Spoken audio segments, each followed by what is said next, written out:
కైలాసం శివ పార్వతుల సంభాషణ. పార్వతి: నాథా, మాఘమాస స్నాన మహిమను వినిపించితివి. అయితే నిజంగా మాఘమాస వ్రతం చేసినవారికి అంత గొప్ప ఫలం కలుగుతుందా? కైలాసం శివ పార్వతుల సంభాషణ. శివుడు: సంశయమే లేదు పార్వతి. మాఘమాసంలో భక్తితో చేసిన స్నానం, పూజ, దానం బ్రహ్మహత్య చేసినవాడినైనా విముక్తుడిని చేస్తుంది. ఇందుకు ఒక అద్భుత ఉదాహరణ విను. గౌతమ మహర్షి ఆశ్రమం. గౌతముడు శిష్యులతో కలిసి కృష్ణానదీ తీరానికి వస్తాడు. గౌతముడు: శిష్యులారా, మాఘమాసం ప్రవేశించింది.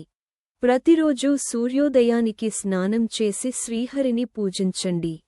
గౌతమ మహర్షి ఆశ్రమం శిష్యులు: గురుదేవా, మీ ఆజ్ఞే మాకు ధర్మం. రావి చెట్టు వద్ద పూజ మండపం అలంకరించబడింది.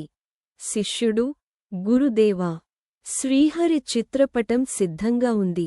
రావి చెట్టు వద్ద పూజ. గౌతముడు: సాలగ్రామం ప్రతిష్ఠించండి. పంచామృత అభిషేకం చేయండి. అంతలో ఒక కుక్క వచ్చి మండపం దగ్గర కూర్చుంటుంది. కుక్క పరదక్షిణ. శిష్యుడు: స్వామీ, మీరు చేస్తున్న వ్రతం ఏమిటి? ఇది పాప విముక్తి ఇస్తుందా? కుక్క 3 సార్లు మండపం చుట్టూ తిరుగుతుంది. అచానం కుక్క వెలుగులో మునిగి రాజుగా మారుతుంది.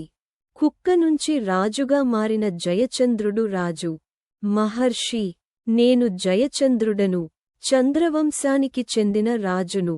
నా పూర్వజన్మలో మాఘమాసాన్ని అవమానించాను. పూర్వజన్మ కథ. రాజు: ఫ్లాష్ బ్యాక్. ఒక ముని నాకు మాఘమాస మహిమ చెప్పాడు, కాని నేను అతన్ని అవమానించాను. అందుకే నాకు కుక్క జన్మ వచ్చింది. పూర్వజన్మ కథ. గౌతముడు: 3 సార్లు భగవంతుని మండపం చుట్టూ తిరగడం వల్ల నీకు రాజజన్మ తిరిగి వచ్చింది. మండూకం నుంచి మునివనిత. గౌతముడు: ఒక కప్ప వచ్చి గౌతముడి పాదాల వద్ద పడుతుంది. అది అందమైన యువతిగా మారుతుంది. మండూకం నుంచి మునివనిత. మునివనిత: గురుదేవా, నేను పూర్వజన్మలో ఒక అహంకారినిని. మాఘమాస పూజను అవమానించాను. కాబట్టి కప్ప జన్మ వచ్చింది. మండూకం నుంచి మునివనిత. గౌతముడు: మాఘమాసంలో భగవంతుని సమీపంలో ఉండటం వల్ల నీకు మానవ జన్మ తిరిగి వచ్చింది. కైలాసంలో ముగింపు. శివుడు: చూసావా పార్వతి, కుక్కకైనా కప్పకైనా మాఘమాసం విముక్తి ఇచ్చింది. కైలాసంలో ముగింపు. పార్వతి: నాథా, ఇక మాఘమాసాన్ని ఎవరూ చిన్నచూపు చూడరు. ఇది నిజంగా మోక్షమార్గం. మహాసందేశం. Final message. భగవంతుని సన్నిధి అజ్ఞానిని జ్ఞానిగా చేస్తుంది. జంతువుకైనా మానవ జన్మ ఇస్తుంది.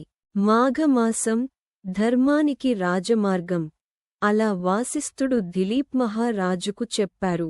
దిలీప మహారాజు: ధన్యవాదములు గురుదేవా.